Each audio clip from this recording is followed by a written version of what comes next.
Au moins 2 fois par semaine, ces futurs soldats s'entraînent à tirer et à travailler en équipe.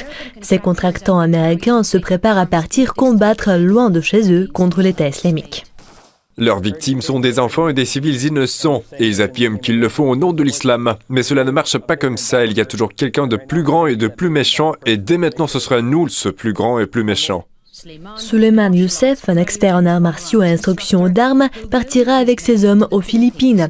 Récemment, les extrémistes de ce pays, que vous n'allez pas peut-être immédiatement associer avec le groupe terroriste qui progresse le plus dans le monde, ont prêté allégeance à Daesh, parmi beaucoup d'autres groupes en Asie du Sud.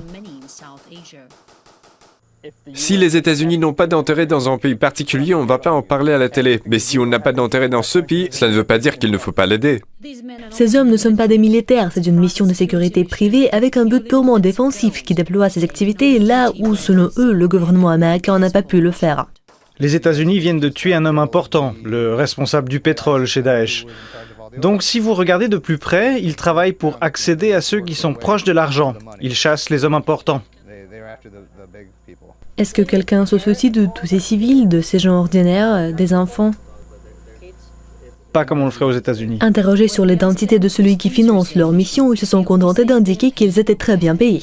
Nous avons tous des emplois à plein temps. Il s'agit de quelque chose que nous avons décidé en disant que nous devions faire ce que nous pouvons et agir pour le bien de tous. Alors que des milliards de dollars sont dépensés pour la lutte contre l'État islamique et que des dizaines de pays ont rejoint la lutte, ces hommes ont estimé que ce n'était pas assez et ont décidé de prendre cette affaire en main.